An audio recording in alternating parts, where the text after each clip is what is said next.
Yo, I put it like wow, this that sound. These oaks don't work hard like me, I hope they know by now. Bayo Bab, stand my ground. Bro, these money trees go overseas like Percy Tau. I make sure you stay around, quiet when I'm under loud. No negatives allowed, me and positivity took a vow. I always play to win, don't anticipate loss. Mind always in the clown, my boy. Never think about the drop, never ever ever think about the drop. Welcome to it, sports fans. It is the MKT Show, and it is a Thursday. It's the day before you have to do a fake meeting with your real friends, or people you just met in a sales meeting, and you think, he's got a cool vibe. Tomorrow you get to do that fake meeting at around 2:30 Central African time, and the weather is about right. I'm MKT. I'm not alone. Let's just get straight into it today. I'm with Senzo Sitebe. Yes, He's buddy. looking good. How are you feeling? I don't know how you're feeling, but you look, right. you certainly look good. I want to assure you, 99.9%, 9%. you look good. Danko, Nyabonga, thank you very much, man. No, man, I'm good. I'm good. Trucking on, surviving. I like your hoodie, my man. Thank you. I like yours. Rick and Morty. That one's tip top. That one. Yeah, Rick and Morty. See, it's just, there's a good vibe. There's good energy. You know what it is. You know what I mean? For Friday, as they say. So what's news? What's happening on social media? Just out of like not as a segment, but I mean, what's going on the streets now? I mean, a legend got fired off radio yesterday. I'm looking forward to hearing what happened to her man, there it's in South Africa. It's just wild, bro. What else is happening, dude? Uncle Waffles. I'll just give you some trending things on South African Twitter on the Twitter Yes. streets. So Silk Talk. Yes. Uncle Waffles. Hashtag Oli. Don't block it out. Wayne Rooney. FIFA. Morty, Vusinova, Burger King, The Wife Showmax, Nasfas. Burger King. What's happening there? Let's see. Let's have a squiz. Okay, is it? Hopefully, it's some good stuff. You know, I mean, I don't eat Burger King, but I like to know what's what. James, you eat Burger King? I can't really hear you It's there. just people just. Oh, that's on me. Sorry. Yeah. No, I used to, not anymore. When did you stop? Not that long ago. I actually also don't eat McDonald's anymore. That's good. That's. I mean, well, for whatever reason you stopped, but that's good. You shouldn't. Because health is important. Yeah. I mean, you're not really breaking news to anyone who's a grown up there, but so you're rocking the Liverpool shirt today, James? I am. New one, old one? Is that the new one? It is the 2021 It's the season's one. home kit. The brand new one, huh? Yeah. That's the best kit you got. That nonsense that's a cricket kit, which you guys say is swag. Senzo loves it as well. If I only think- it was the same kit that we beat Man United 5-0 in. That'd be cool. But I mean, look now what you've done. yeah. I mean, Senzo, that's. We're having a good day, and then you had to go. You had Hey. to go down there. I didn't say that. That was all James. You know what I mean? Oh, James, why did you have to bring that up now? Are you suggesting? Are you suggesting that's going to happen to Man United again because they're playing Man City this weekend, aren't they? No. Who you playing? Watford. Oh, Watford. Sorry. Oh, it's gonna Oh, be a that's tough one. pretty much the same thing. For Race to me, the no? bottom. I hear you. It's tough. What's that? Senzo, why are you making those old man sounds where like you're reading a newspaper? You know how old Basically, I'm reading a newspaper. you know how bullies do that? There's the classic. They do this one here. They're trying to get your attention to make them tea or something. Oh, that is. And then it's in its morning leaf. Oh, that's a very personal story, James. That doesn't happen in all of our household. Unbelievable. James, you have to go there. Ow. Now, James, I'm very well aware of your setup, so I know your stepdad or father wouldn't have been saying that because. So you've obviously got that from somewhere. I don't want to say where that dynamic would exist for somebody to speak that language and say it like that. But shout out for you letting us into your personal life. But real thing, hey, I think it's an international, and that one, it transcends borders, cultures, skin color. Every dad does it. So you must understand, in African household or a black person's household. Yes, because you don't have to be African to be black. Amen. True that. So you sit there's that chair. Or black to be African, Yeah. by the way. It's true. Yeah, There's, also true. there's that chair. Yes. It's positioned. It's prime location. You must know that chair. Only one person sits in that chair. Yeah. And then there's a small table next to it Yeah. where the remotes and everything. Yeah. They live here. Yeah. The paper's there. The heater or the fireplace is right there. Yeah. The driver. James, when you go to a black person's house, don't sit in that chair. Let me tell you how deep that one runs. A lady who is I take her as an elder and somewhat of a mentor. She was involved in bringing CNN to South Africa. She's an alpha player. Even at her house, her husband sits in that chair. Obvious. There's no, we're not doing that new liberal. What about this, James? I don't know how it went in a white household. I never really picked up these trends. But in a black household, your mom always has her juice in the fridge. And you don't just, because I know, the white people, oh, Bruce, don't worry about it. There's some in the pantry. Don't even worry about it. No. Certain juice, Is and no matter how rich black people get, by the way, there's a certain juice. Oh, that's my mom's juice, bro. it happens in my household. Of course. My mom's got so there's my juice. Yeah, And my brother's juice. Yeah. And my dad's juice. Yeah. And then my mom's juice. yeah, And she knows when somebody's dabbled in it. She goes, hi, man. yeah. And my dad sometimes when I goes John, like pour it over. Yes, She yeah, goes, yeah. no, man. The weight's off here. Should you wait? The weight's off here. James, you have that in your household? Because white people, you can just... Also, in white homes, it's like you're at a mate's house. Oh, bro, you just get a sandwich in the fridge there at the back. You open, whose fridge are you opening? You know what I'm saying? They just... White people are loose with it like that, eh? Don't open. Black households. And you know, if there's meat or something in the pot, Yeah. bro, main event, you don't go to the main event. The main event is thigh and drumstick, dream team. Thigh and drumstick combo. Stay far away from there. Unless you buy groceries and you are the breadwinner of the house. Leave that piece of meat alone. But James, for white people, it's just, hey, come in, bro. Just get yourself a can of Coke from the fridge. It's vibes, dude. Yes. Like, there's Must be obviously, nice. like, personal preference juices. Yeah. Like, don't drink that. That's mom's. Yeah. But it's not like it's in a law book where you're not allowed to touch that or else. So, no, but can your girlfriends could just go in like, oh, it's my girlfriend, mom. Hey, whatever her name is, just get yourself, help yourself at your parents' house. Yeah. Yeah. We live in different worlds in this country, and I don't know if it's an international thing, but we live in different worlds. Like, it just doesn't happen in black households that I know about. You don't just if the parents are home, you don't just. Yeah, it's You know- not your house. Akusukwakho. But it's even like in my house, like it's funny how it's translated because like when I have friends over or whatever, or there's like people at my house, I'm never like, can I pour you something to drink? Like, if you want something to drink, you know where the fridge is, you know where the cups are. Yeah. Like But are you saying at your mom's house or your house? at my house, at my mom's house, it's kind of the same thing, really.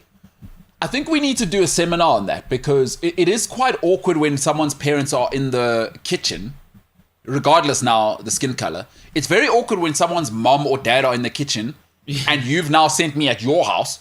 Honestly, bro. Do you know the situation? Yeah. Have you ever been caught in this situation? Like, oh, help yourself. No, I don't mind. Take two, man. And then now you're that guy, and it's always like a juice or something, and it's a milkshake with the juice. And now the dads, even though they're wealthy, they kind of, how? how's it? How are you? Do you know my exactly? Who's this guy? Do you know? For me, the thing is that's. Oh, also, sorry, white people who live in those massive houses as well, where the dad's like a golf guy.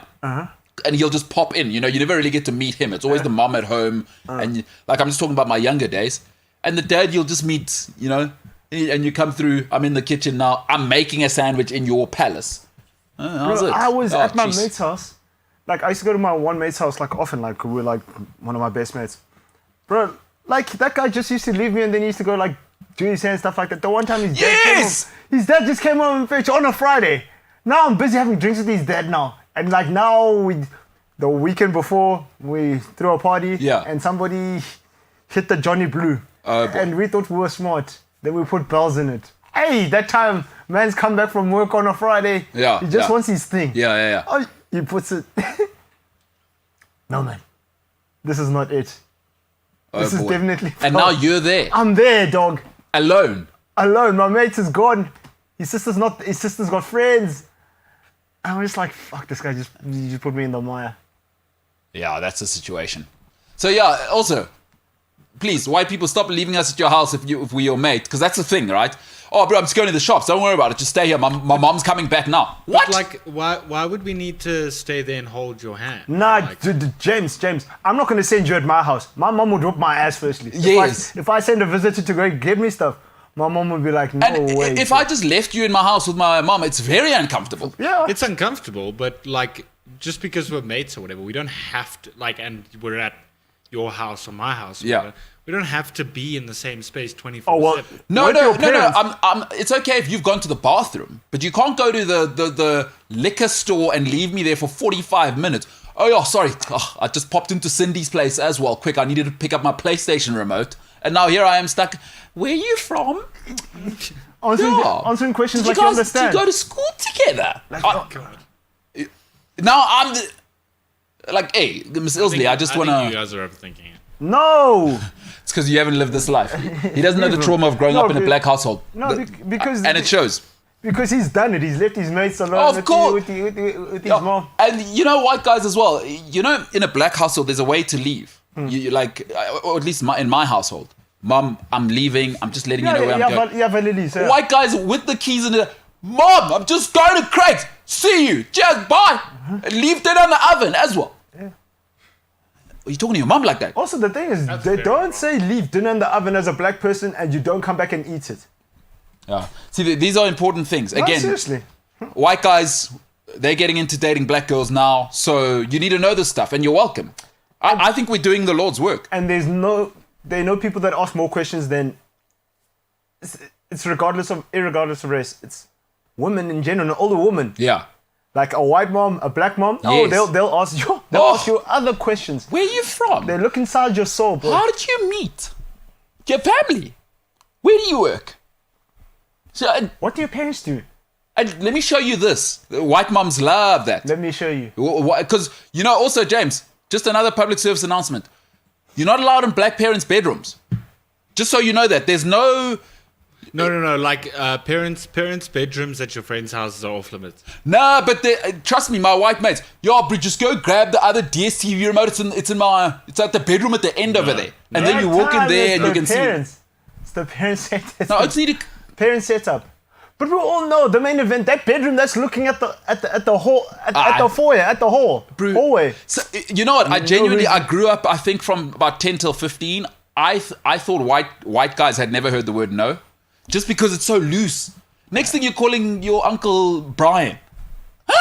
Brian Kimang. Yeah, hey, Brian's coming. Brian pitches up. A man with 3 kids and an SUV. I thought Brian was your cousin. Like, I remember the first time I ever witnessed that with white people in South Africa. Like, Brian. Heavens. Sing Lindy Palm. I mean, I'm like, oh, you're about to get slapped now. Just call my mom Sally. Me. Call your mom Sally. Style out of here. And then they also put you in a position where she goes, no, you can call me Sally. No, thank you. I said, no, I can't, Mrs. Jones. I kindly decline. Lulama Kabaga says, nothing worse than the look you get from the parents for opening the fridge. I'm telling you. That one's worse. That one sucks, bro. I'm telling you, the worst look is the white guy who's the golf dad, who you never see. He's not really, you know what I mean? Like, you hear there's a dad in the mix. He comes home from golf. And he does that. Can Billy hear what he's saying? Yeah. He goes through to study and just knocks the whiskey back. I don't know which white guys' houses you went to when you were growing up. Lots of them. I them. went to the similar ones, and it's a lot more chilled than you guys are making. No, because you probably white guy, you're loose with it also, because he can feel that I'm tense as well now. Like, he can feel that. Yes, I'm holding a milkshake and I've actually used 3 slices of salami here. Yeah, but you said to your mate, yo, son, I'm hungry. Yeah. Cool. Kitchen's downstairs.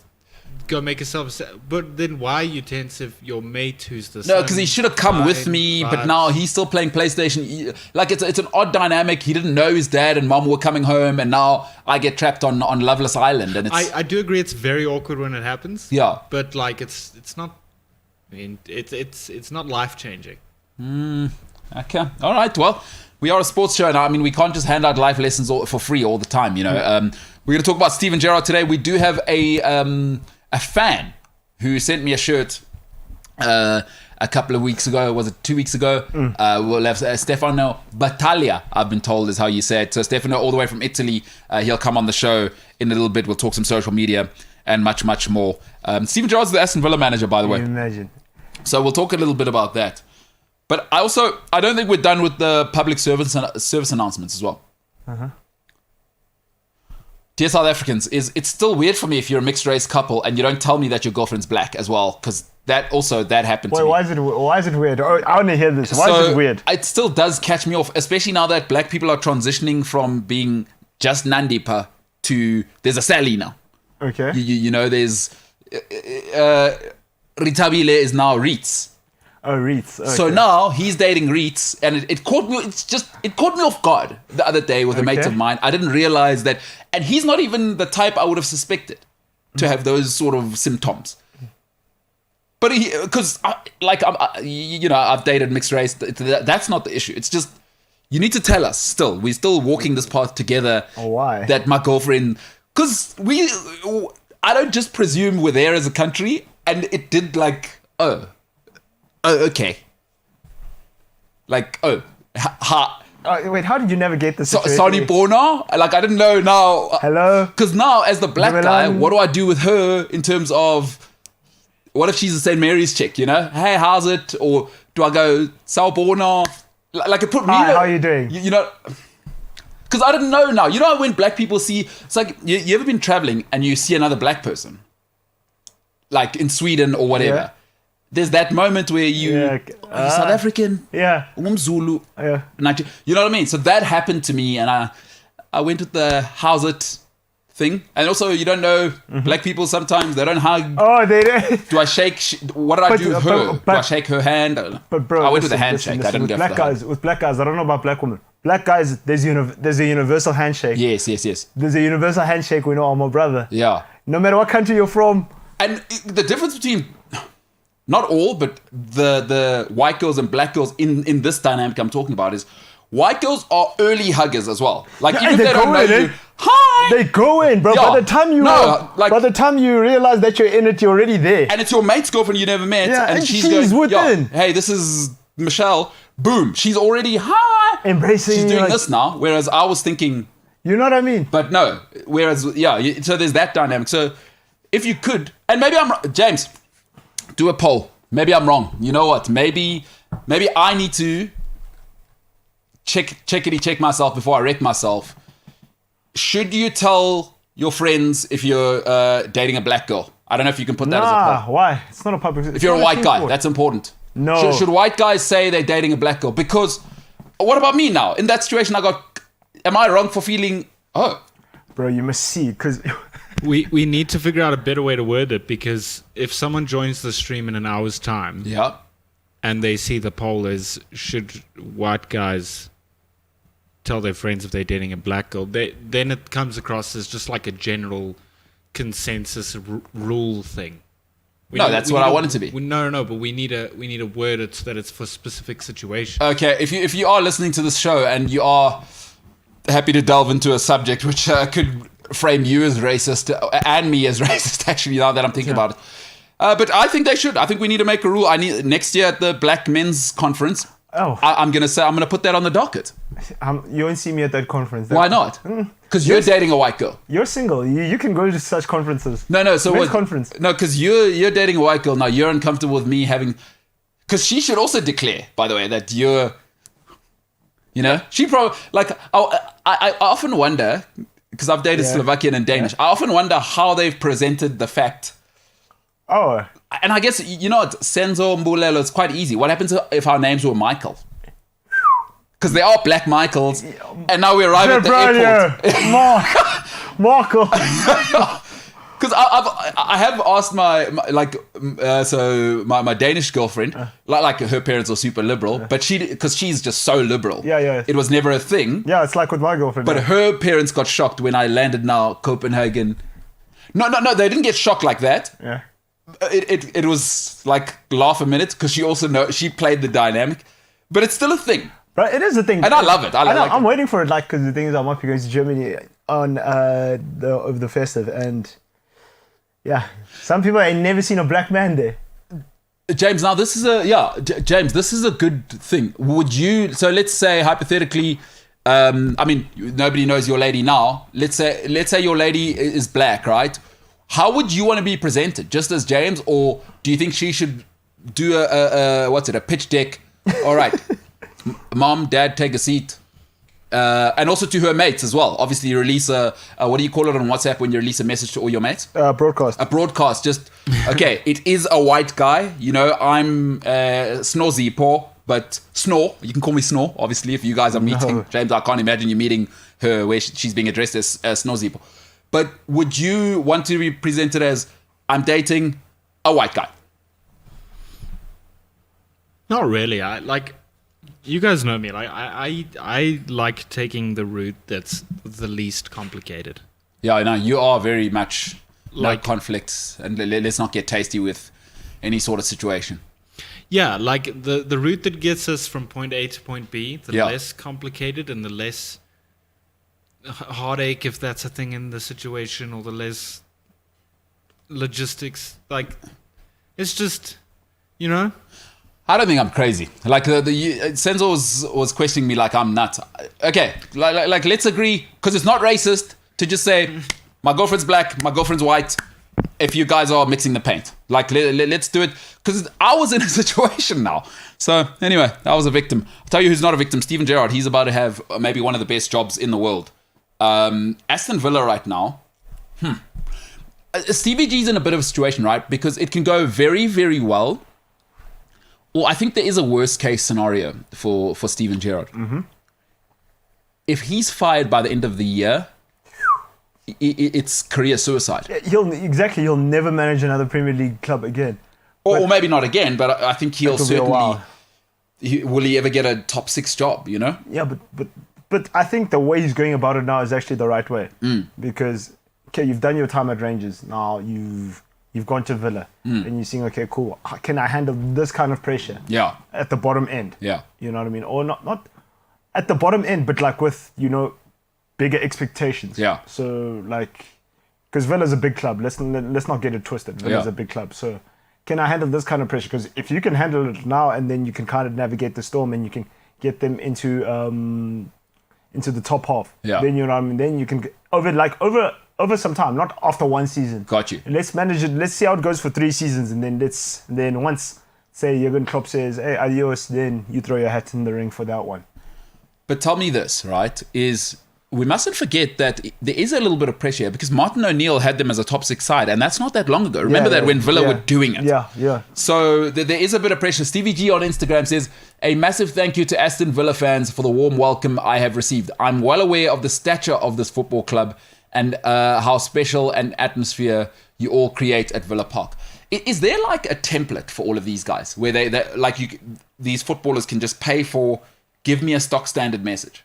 No, yeah, there is. I mean, come on. You know what I'm saying? Because when you sign, as a manager and as a player, Yeah. you're going to say this big club, Yeah. and you're going to thank the fans. You always have to. You have to say the stature of, you have to mention the club's pedigree, Yeah. even if they're like a small club. Yeah. And then you have to say, the most loyal fans in the world. Yes. Otherwise, because if you don't say that, then they're going to be like, this guy is not going to last. Who is this guy? And, outside of Real Madrid, there's no other bunch of fans in the world that decide the coach, right? We have Chiefs and Pirates here, Orlando Pirates and Kaizer Chiefs, right? Where they're an animal unto their own. Yeah. The fans will burn the stadium. Yeah, yes. Even if you're winning the league, if you lose 5-0 to Chiefs and Pirates are winning the league. Did you see Pirates when they lost 6-0 to Sundowns? What they did? What the happened? Pirates fans Tell did? people. They so there's a pay-per-view network in Yes. South Africa. They took down the cables. They said, hey, nobody must watch this. Color bars on the TV and everything. Oh no, we'll be back. We'll Pirates breaking transmission. Yeah. Our Pirates fans took the cables. They said no chance people are seeing this. It's a different world, and Steven Gerrard's about to go to another level. Listen, I love Rangers, and I do support them in the. Or are you Protestant? I'm Protestant. Okay. So I'm none of those. I don't go on the Catholic Protestant divide. But this is a whole nother world now. Yeah, look, the English Premier League, and it's people always think, those are big clubs in Scotland, and like that should mean anything. Listen, Rangers and Celtic come into the Premier League. They bottom 6. Easy. They bottom 6, right? Easy. I'm sorry. Like, can How we many stop? times have Rangers won the league? Like 52. And That's what I'm saying. Celtic like 40 what? Nah, come on, Rex. So this is a whole new world for Stevie G. James, do you think less of Steven Gerrard, right? If things don't go according to plan, as things go here with Villa, let's say, guy's fired by February or whatever. So it's so interesting because, like, so you guys say that he will never get another Premier League job if this doesn't go well for him. No. Well, look, I say he'll never get another top 6 job. So He won't when get a top when 6 I say top 6, I mean Tottenham, Arsenal, and upwards. I mean, I think that would be the case if he managed a club that was at least top 10. Dude, it's Villa, dude. I think it would be the case if he performed badly at that club, then he wouldn't get another, even a shot at the Premier League, regardless of the top 6. I think where he is now, and I said it on the day it was announced, like the way he's doing it is very smart because he wasn't like Lampard who went straight into the Chelsea setup and the expectations are through the roof with Roman Abramovich because he's not scared to fire you tomorrow. At Aston Villa, he's going to have a little bit of access to some funds for transfers. So to try and get into Europe. Yeah. His mate Jamie Carragher. Sorry, I couldn't understand you for a second with the accent. Yeah. From York, because I'm from Liverpool. Oh, God. No, but like, James, I don't know. Guys, Villa aren't a small club. On paper, Villa are a bigger club than Arsenal. Yeah, they've won the Champions League twice. Twice. And for me, As well. Whoa. Yeah. Okay. What's going on there? I feel like we shouldn't just write Arsenal off like that. No, hold on. When did Villa win these? Wait a minute these now. European Cups? Wait a minute now. How I've never heard this is such a hypocrisy from a Liverpool fan. Don't you dare, James, because you know where I'm going to go with it. Must we cancel the 3 that you won before Rafa and Jurgen? Because that was the times. So now I'm going to ask you to make a big decision for all Liverpool fans on the planet. Because you said, when did Aston Villa? No, you never say that about Liverpool. Yeah. When you say 5 times, 6 times. No, but if we're saying that Aston Villa is better than... Bigger, not better. Bigger than Arsenal on paper. Yes. What have they done to prove it in the last 2 few Champions years? League 2 titles. Champions Leagues. I'm saying, so you're always saying, right? So it's interesting that you're saying it the way you... The 4 titles you won, right, in the Champions League, right? With Rafa Benitez and Jurgen, right? What about the 4 before? You never ever say that as Liverpool fans. Yeah. You always say... No, I'm not saying that they probably won those when they played against Farmers. Yeah. I'm saying... Yeah. So Arsenal have been more successful more recently Yes. than Aston Villa have. But, so technically, Arsenal are better on paper. No, listen. So are Man City bigger than Liverpool? Yeah. Absolutely. Currently, yeah. So you would... So on paper, you would say Man City are better than Liverpool. If you look at... We're talking about pedigree here, James. Only if you look at the last few years. If you look at everything combined ever in both of their histories, Yes. then It's not even close. I would say Liverpool's a lot bigger. No, okay, so now I'm saying, what about Aston Villa's 2 Champions Leagues? Arsenal have exactly that many. That's 0. They don't even have a Europa, dude. They don't even have a UEFA Cup. Arsenal they're nothing in The Europe. Audi Cup Okay, champs. Fair enough. So, outside of those 2 European Cups for Aston Villa, what do they have? Well, league titles, FA Cup. I mean, listen, back in the day, we're talking about banger club, hey? Like, proper. We're not in mucking Birmingham, dude. Yeah. In Birmingham. No, it's not like... I think you're looking at the modern day version of things. And because then we start to get into territory are Leicester bigger than Arsenal? If you're going to take that view. There you go. Because over the last, 6-7 years, Leicester... That means Leicester are as big as Liverpool, if not bigger then. You must remember, Arsenal didn't win the league, didn't come close last decade. The Tottenham season, shout out Eden Hazard before he became Eaton Hazard for that goal against Spurs. But then there's also the young matter of Leicester won the league in the last decade. So are you saying Leicester is better than Arsenal now? See, that's a tricky one. So that's different though. No. Because and I'll tell you why. Okay, so Aston Villa had this whole period where they won European trophies and league titles and stuff, probably way before I was even a thought. So they've had that, right? Mm-hmm. But what I'm saying is, okay, so Aston Villa have had that. They've never had it again. Arsenal, right, they've sort of always been, not always, they've more recently been there, and whether they've won trophies or not, they've had more of a presence in the Champions League or the Europa League than Aston Villa have. Aston Villa, I'm pretty sure, has been relegated at least 5 times in the last 10, 15 years. Well, I mean, look, that is a tricky one. So the last time Aston Villa have 7 league titles. Yeah. Arsenal have 10. That's in the history of the club. 13. Arsenal Was has it 13? Arsenal Yeah, has so 13. 7 plays and 0 Champions League ones. Oh, that's tough. But I think the point is that you're also not dealing... It's not Norwich. What I'm saying is Steven Gerrard's not dealing with Norwich. You're dealing with a place that has expectations here. This is he's not... And they've made investments. No, they've got 2 of the most aggressive owners in the world. As you've seen, old Dean Smith, get the hell out of here. And it's, 10 bad games. Yeah. It's a new... There's expectation, dude. Don't get it. Especially in a city like Birmingham, guys. Birmingham's not... It's an awesome place. It's London without the lights. Nobody focuses on it. Birmingham is incredible as a city. It's the second city of England. I don't know. I'm not saying Villa's a small club. I'm saying No, but also the thing is... expectations at Villa are Also- a lot lower than it would be at Are you saying this Liverpool or because Chelsea or whatever it is. Are you saying this so that you don't take your poster down of Steven Gerrard?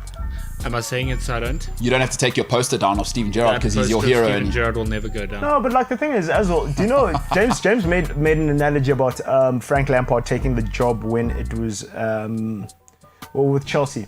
But you must understand where Chelsea were at that stage. Chelsea weren't allowed to spend money, so Yeah. they're like, okay, who's going to get these kids? Yeah. Lampard was right for that situation. Absolutely. He was right for that situation. Absolutely. Then the money came. Once the money comes, then your expectations. Of course. You know what I mean? And the thing is, no one was gonna. If I was Lampard, I wouldn't have turned that job down. I mean, as you say, it's like your dream girl No, saying, of course. It's on. We're on. We're on. Yeah. "You know, I say no. Who are you?" But like you said, Lampard was the one that accepted the job. He didn't have to. He was earning but his would you- badges would- there at Derby and doing his thing. So James, obviously you're with your dream girl now, but let me just say, I don't know who's doing it right now. Who's the Australian chick that everyone loves? I met her, by the way. Margot Robbie comes up to you. Oh, mate, ring rong, walla walla bing bong. Let's go out, mate. No way you're saying no. Is that what Australians say to each other? Ring rong, walla walla bing bong. Hey, you doing, mate? Mate, let's Matilda? go out on a diet, mate. Sheila.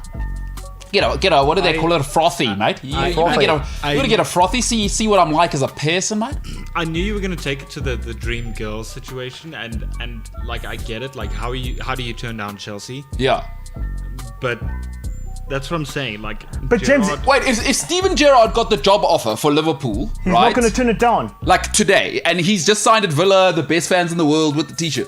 If Jurgen Klopp tomorrow decided, you know what, I want to be, as you can see, I'm transitioning towards becoming a cover model, right? As we've seen with that photo. If Steven Gerrard got the phone call tomorrow, what do you think Steven Gerrard's doing? I don't have the experience. Get the hell out of here. Be serious, James. Take yourself seriously. No, but I'm not blaming Lampard. No, but I'm saying, I see what you're saying. I'm saying, what do you think Steven Gerrard would do tomorrow? They'll go get- Even though he knows he's not ready. Can we agree Steven Gerrard is not ready to manage Liverpool at this very moment in time? Or would you disagree with that? I think with where Liverpool are at the moment, I know he's not. Yeah, So, but that's would what he I'm turn the saying. job down tomorrow? No, so what I'm saying is just the way it's happened. So Steven Gerrard's been fortunate enough to be under 18 Liverpool coach. Yes. Get your badges. Yeah. Not have any or many expectations. Do Yeah. really well with them. Go to Scotland. Do Rangers. Again, kind of expectations, but nobody's really kind of. But like you guys are overlooking this whole situation. Same thing happened to Ole. Ole, they said, "Come caretake, come caretake, come caretake." Let's see how it but goes. Ollie's just a lost No, cause, bro. listen. It can happen to Steven Gerrard as well. Don't rule it out. They say, "Come caretake." You know, Jurgen Klopp is not here. Come caretake. Oh, you got good 11 games, 12 games. Then they say, "How you like 3 years?" Do you think Gerrard's gonna say, "No, I'm not ready"? Come on, But now. that's not what I'm saying. What I'm saying is the way it's happened. Is good for, you're saying it's smart what Gerrard's done. Not what Gerrard's done in particular. It's smart how it's played out for Gerrard. I see what you're saying. Lampard, Derby, Yeah. earn your badges, do your thing. Got the Chelsea offer. If that offer never came, I think he would have properly earned his badges, gotten more experience, and actually done well. It's a tough one to turn down though. I mean, I do see what you're saying. Yeah. It's impossible to turn down. Yeah, because the thing is, you don't know when's gonna come around again. Those types of jobs don't come around. Like Lampard's never managing Chelsea again. No, It's over now. never ever again. Like if Steven Gerrard, God forbid, I love Jurgen Klopp, but we know he's been having family issues. He lost his mom. Jurgen Klopp at the end of the season says, "Auf Wiedersehen." You think Steven Gerrard, if they call him, even if Villa come fourth, Villa go and win the Premier League this year. I'm taking my Liverpool to Europe. I've got to go. None of your business. I'm going up north. Immediately, James, be honest. James is clouded because Gerrard, he's probably, you know what I mean? He's got Steven Gerrard, like toilet paper, this guy. Steven Gerrard's back at Anfield in less than a month. Steven Gerrard, he's All home. Ole Gunnar Solskjaer was at Malmo, busy at Malmo. Then they said, "Hey, Chief, we need you." Yeah. He said, "Malhu." I'm out. He said, You know what? You're going to see the terrible Aston Villa / Liverpool jerseys that everyone does. That's what's going to happen. no. Yeah, that's coming. The thing has come home. It's the MKT Show. It's the MKT Show. "Oh, well."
Listen, mixed race dating is a complicated thing, okay? I'm not going to hear from anybody who's trying to get conservative on me. It's a complicated thing. Of course. It's hard to... It's a situation to navigate. And people must... Well, I don't really care about you being in this situation. Yeah. Respect me as your friend. let me know. I like how you always personalize things. Well, if you're my white mate, just let me know that you're dating Nandi. I mean, this lady's name wasn't Nandi, but you know what I mean? Just let me know. You know what I'm saying, my man? Yeah, but you don't agree. Which is fine.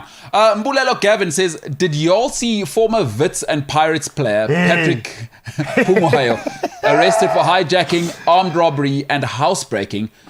Brad once made fun of him for being a BBW. I think he took it personally.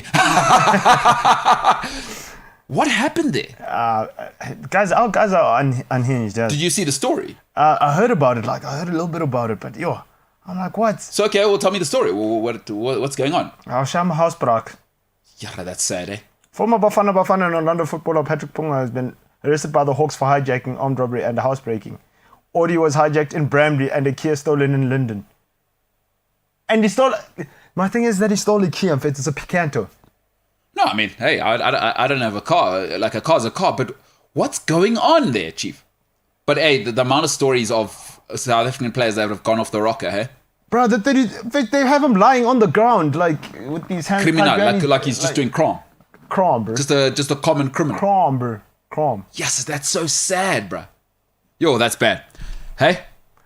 Bro, bad doesn't even... I don't even understand. It's sad. It's you know how sad it was when Philemon Masinga was living a back room? Imagine, G. That's wrong, eh?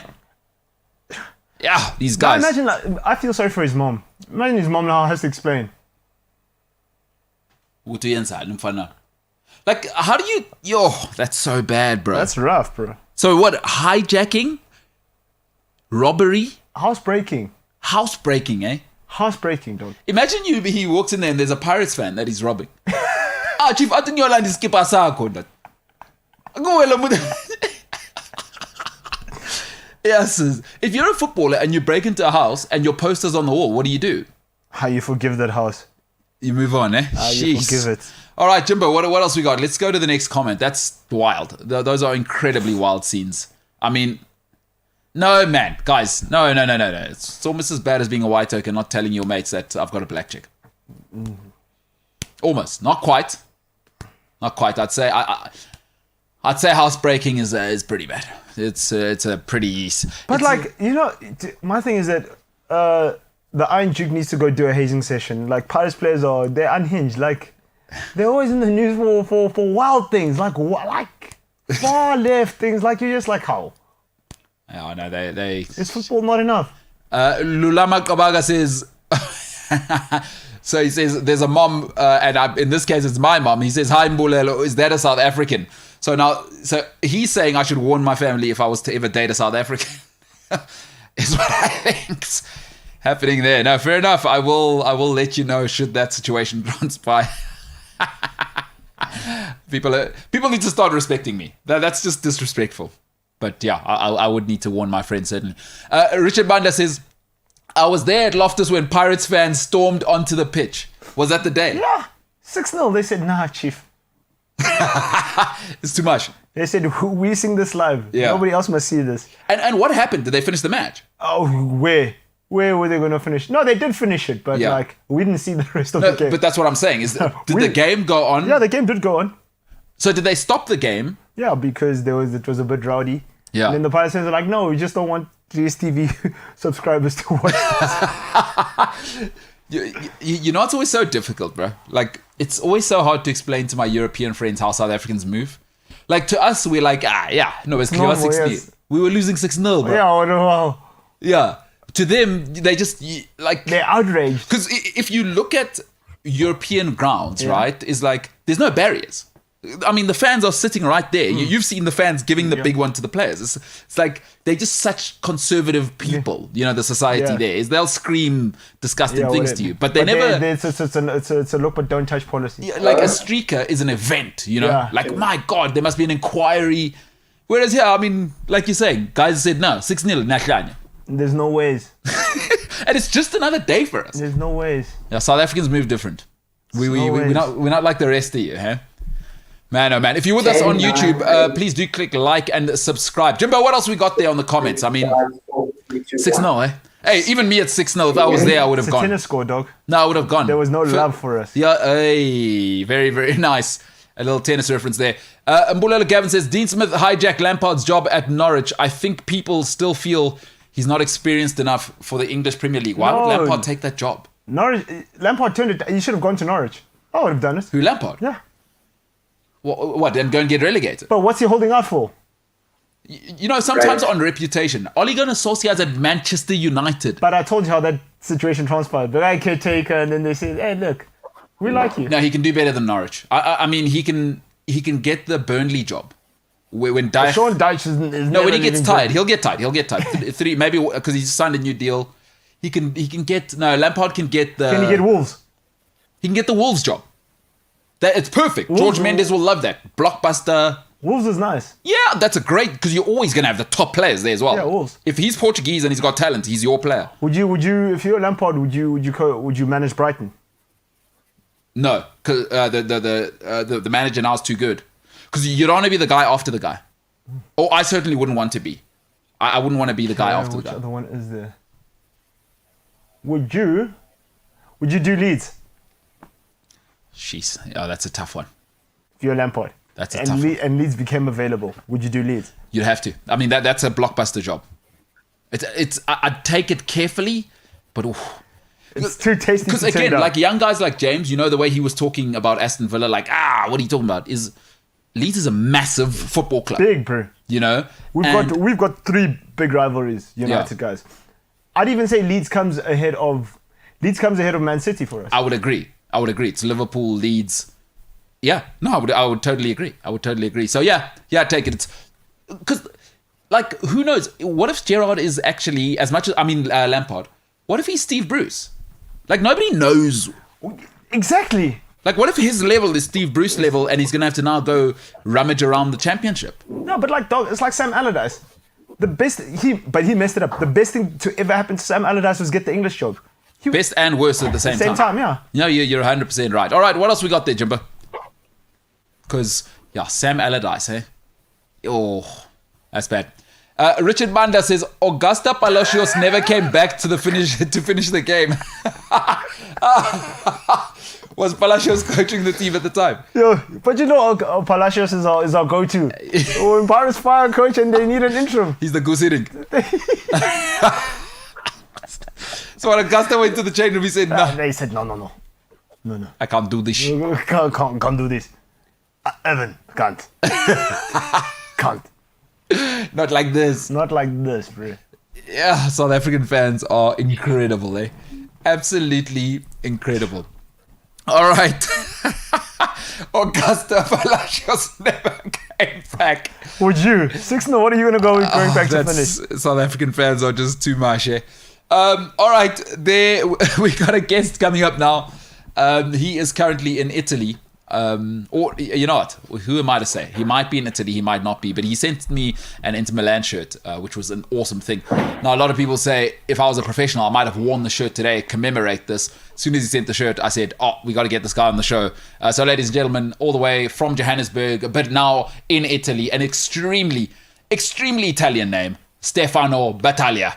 Stefano, what's happening, pal? Hi guys, great to speak to you. Great to be on the show. It's awesome to have you, man. It's awesome. Oh, is that a Kappa shirt? Well, yeah. I don't know how you say it in Italian. Kappa. Yeah. Oh. This is the, I don't know if you can see it, it's the skiing national team, the Italian national, not that I'm on the national team, I don't even ski, but I was going to ask you. So I thought I'd wear it. So what do you mean you don't ski? You're not going to Livigno anytime soon?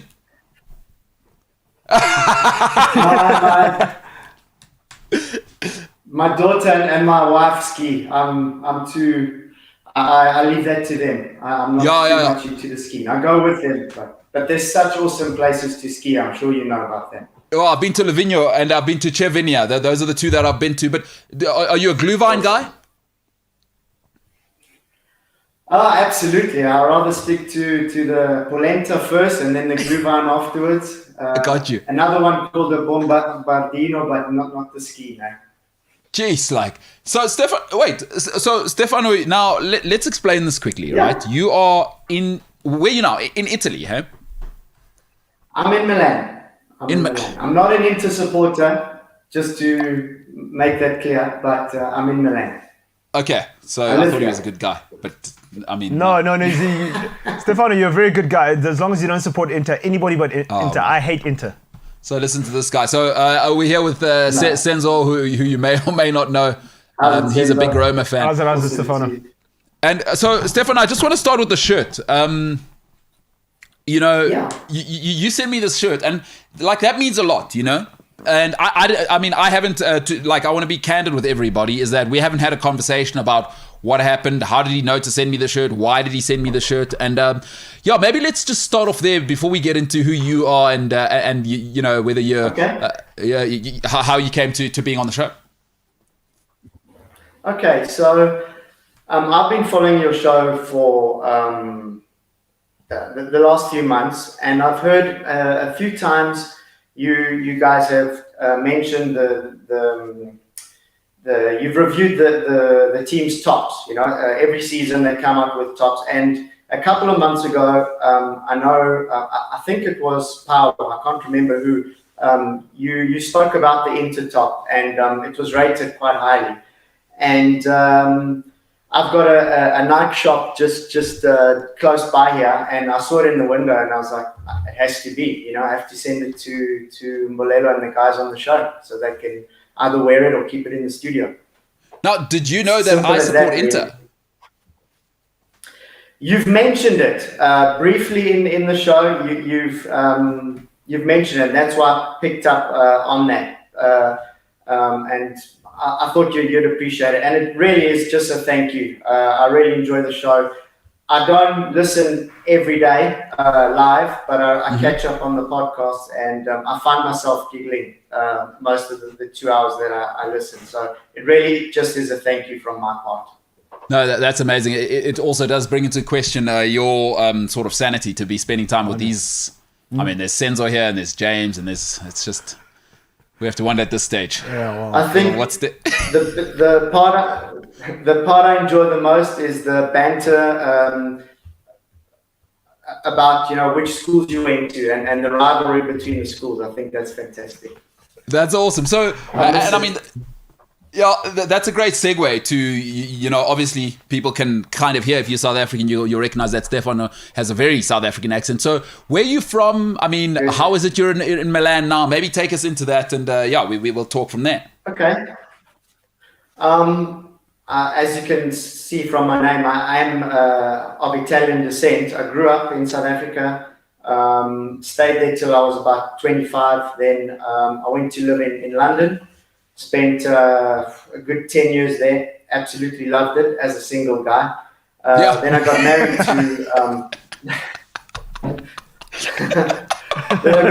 to an Italian girl from Milan. We lived in London together for a while. When my daughter was born, we decided, you know, better if we moved back to Italy. From a family point of view and a lifestyle point of view, we just evaluated that Italy would be the better place rather than London. And I think, thinking about it now, it's probably the right decision. Still love London, but not at this stage in my life. And where did you grow up in Joburg? I grew up in Oakland's area, so Ethel Oakland's area. That's changed so much. Yeah. Yeah, around there, exactly. College Drive, Rosebank, that kind of area. So like, what's... I went to school... No, please, go ahead, sorry. Go ahead. I went to school at Marist Brothers Observatory, Sacred Heart College. Senzo will know, you know, being a Marist Brothers boy. Yeah, we could even say maybe a sister school, but you know, I mean, listen, I don't want to get involved in whatever you and Senzo got going. Maybe you guys want to chat about your Marist relationship there. Maybe you guys want to... No, they got chicks at their school. We don't. So, no, is that good or bad? Well, some people might... I mean, I've played St. David's in rugby. It depends how you see it, man. Yeah, and some people might say they might as well have had girls for their rugby team. We played against them. Send the second team out. These guys are terrible. Let's go. We didn't even have a rugby team. All right, no need. All right, so you're from there. Like, because... what's Milan like to raise your kids? That's quite an interesting one. To be honest, I've never met anybody who's moved to Milan as a family option. I usually see it as a business or a that way orientated. Okay. But what's Milan like? Maybe let us in. Not everybody's been fortunate enough to go to Milan. It's great. It's not the type of city that it's not like Rome or London or some of the big capitals that are immediately have an impact on you. Milan is quite stingy. You have to really get to know it and appreciate the good things about it, and it really does offer. The main thing is it feels like a big city, but it's not. There's not even 2 million people here, so it's great from that point of view. Also, the position, it's close to the sea, it's close to the mountains, and it's close to the rest of Europe. So in terms of that, it's great. Then I must be careful what I say, but it's the least Italian city. Yes. So it's the most international city. If you go live in the other Italian cities, it gets a bit too provincial for me. So Got you. That's why Milan is really a good mix. And if you don't mind me asking, how old's your daughter? How's she adapting? Has she chosen a team yet, or are you bullying her into being a Milan fan? What's the story there? She's 8 now. I mean, she was born in London, but then we moved back here pretty soon after she was born. I really push on her the whole South African vibe. I speak to her in English. She hasn't made up a mind who she supports. Really, come on. At this point, you pay the bills. It has to be Milan. Yeah, Exactly. I was gonna say, like, hey, you're free to choose whatever I tell you to choose. You're free to choose whatever I You're tell free you to pick the option I give you. Exactly. It happens to be the Rossinieri.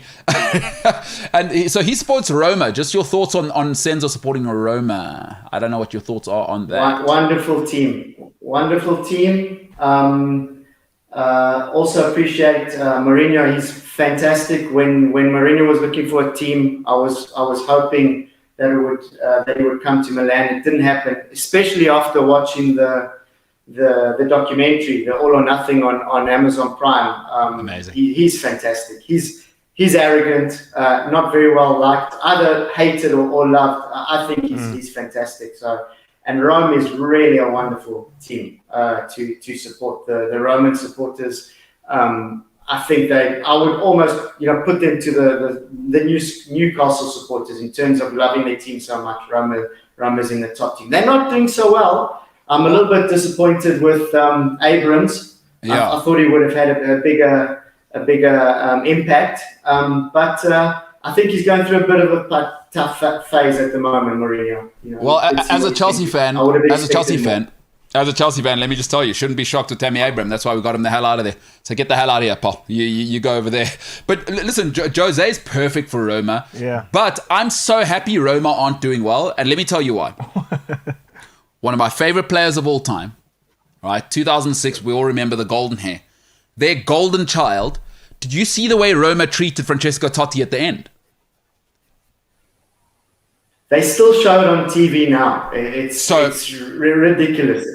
They're really. That's one thing why I wouldn't be happy about Roma winning, because we'll hear about it for about 20 years afterwards. Oh, the worst. But they just love the team.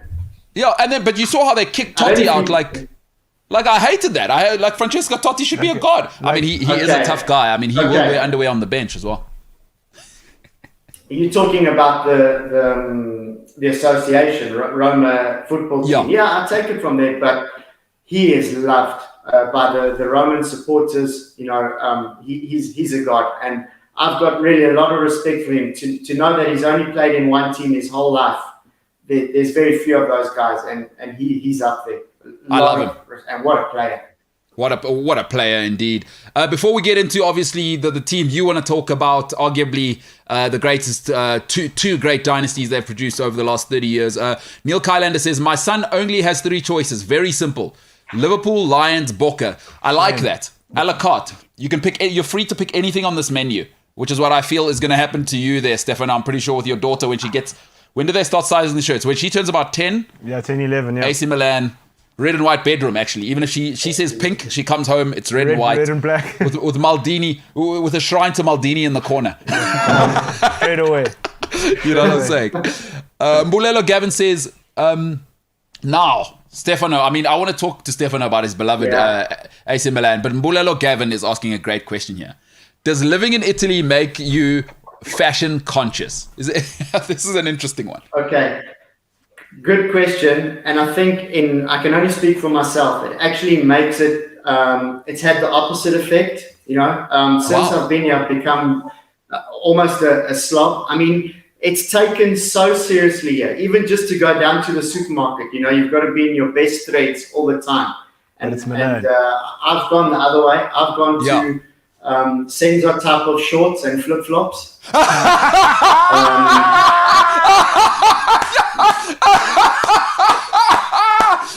That's what happens when you have a real fan. Oh, that's brilliant. Looking to just aerate out downstairs. Oh, that is... Absolutely. Wow. Oh, so you've gone... Okay, so you've said, no way. You've gone the other it's direction. It's non-stop here. It's unbelievable. It's wonderful. But and one thing I still notice now and I laugh about with the women. I mean, when they ride bikes, they ride them with high heels. And I'm like, no. How do you ride a bicycle with high heels? But it's the look, you know. You got to sacrifice. It's Milan. There's a pain for beauty. Yeah. It's about what you look like. And listen, I subscribe for that because a lot of people have called me sexist for saying the following. I've always said, like, if you're married and you're a lady and you're a dude, cool, that's fine. But a lady who is single and wears pumps, you deserve it. Like, you're telling me you've given up. I'm sorry. Like, I'm sorry, ladies. But if you already booed up, cool. If you wear pumps, you're just telling me you've given up. So shout out to the Milan. What are you saying? They're on a bicycle in heels. Heels, for me, it's dangerous. But, you know, that's the price you pay. It's all about the image. It's all about the look. If you're gonna have a pesto pasta, you gotta look Take good. it very seriously. No, but they say the same thing about guys that wear like sweats, like single guys that just wear sweats. Yeah. Like they say, that's me.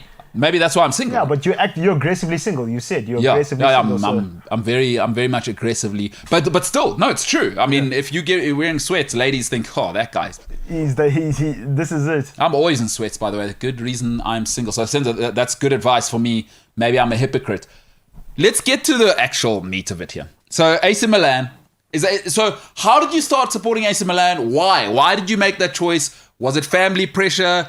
Hey, when you were, I guess it could have been George Weah and having that whole thing. Baresi was around. Was it that? How did Milan happen? Okay, I've got to now. You're getting serious. Okay, Yeah, so when I was in South Africa, I was actually a Juve supporter.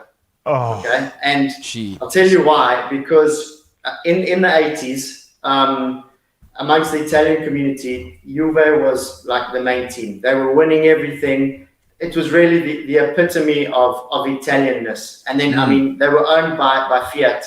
I mean, you can't get much more Italian than that. But when I came to live here, I really started to appreciate Milan as a city, the culture, the relationship with the two teams. I started going to watch in Milan play, which was wonderful, and I had to start supporting them. You know, I live here, I understand the city, how it works, and I'm quite happy, unfortunately, to say that I've switched badges. I don't hate Juve, but you know, I live in Milan. I have to support one of the two teams here. Now, being Italian, I know family matters. I mean, listen, it is a bit of a stereotype, but Italian families, the Italian friends I have, there's literally a family in sort of here in Joburg. They're so Italian. So a very, very good friend of mine, his family built a compound and it's only them living on that compound. So Italians, I've always viewed them kind of like, okay, family is everything. And then obviously all the movies, because, you know, real life is movies. But your parents, are they, obviously, I mean, Battaglia, Jeepers, that's not a Scottish surname, where are they from in Italy, and was there football in the family before you? Because, you know, football also, it's not just about you if your family supports it. My dad is from the Tuscany area, so I guess the team there would be Fiorentina. Okay, Laviola. Exactly, well done. But he wasn't that much of a football supporter. I think I got drummed in more from uncles and cousins about supporting Juventus. Back then in the 80s in South Africa, there was no DSTV. We used to listen to the matches on a Sunday afternoon on a shortwave radio. Yeah, it was wonderful. But no one does it anymore. We don't need to. But I think that's how my love started to follow Italian Serie A and at that time Juventus. And listen, so that time was when, some people may not know, a guy called Michel Platini, forget what he's done recently. I think you're talking about in and around that time. Remember, he came in and Juventus, that's when he was Ballon d'Or, and then we're doing it. Put him in there, and then it is just the next level, the original number 10. Until what? Until probably Del Piero. Baggio had his run, and then it became Del Piero, and it's Del Piero's up till 1990s. I would say up till Italia 90. Most of the team from Italia 90 were all in Juventus, Schilacci, D'Agostini, etc. And then Baggio came to Juventus. It was basically the only team. Then Sacchi's Milan took over the 90s. Yeah. And now since I've been back in Italy, Juventus has won like 10 in a row. Now I think they've moved out of that phase, which I'm happy to say. Now I think we're moving back to the Milan direction. I don't know why Dybala's the captain if you take yourself seriously. That's why Ronaldo had to get out of there. So you guys aren't serious. Let me get the hell out of here. This guy's poor man's Leo Messi. I'm out of here. Him and his hairstyles, Ronaldo said, forget it. This ain't going to happen. But I just want to say something there. I don't know if you're aware of what you just said there. There was some pop from Senzo for a reason. You said a name, Schilacci. So I don't know if you're aware, but in every township, there's a Schilacci. In every township team, there's two names. If you're left-footed, Maradona. If you Schilacci. You're Schilacci. Change game, Schilacci. Schilacci. There's a skill. I don't know if you're aware of that, but in every single hood team here. I didn't know that. Yeah, no, tell my man. Dude, Wonderful. like Mulelos is telling you, like if you're left-footed, you are Maradona. No, Maradona, and you wear the 10. Yeah. And then if you're right-footed or you're something else, you're Schilacci. Schilacci. But in every hood team, there's a Schilacci. What a player he was. What a player. Wonderful.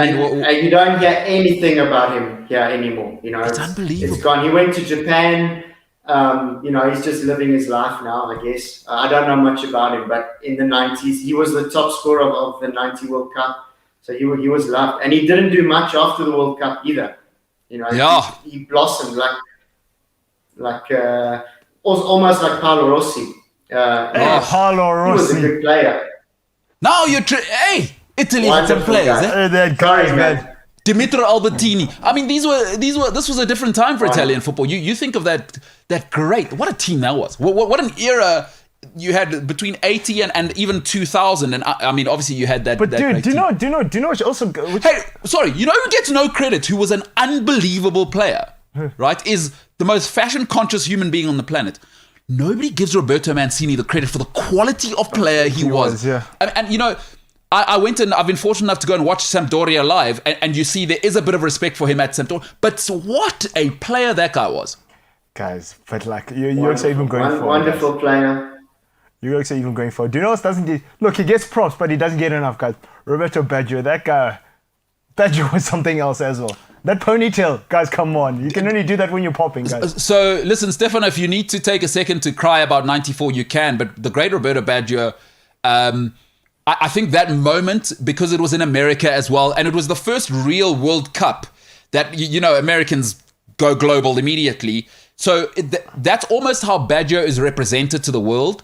But people never really got to see what this animal was, because he also moved a few clubs. So he's not really a cult hero anyway, yeah. But his quality was, my God.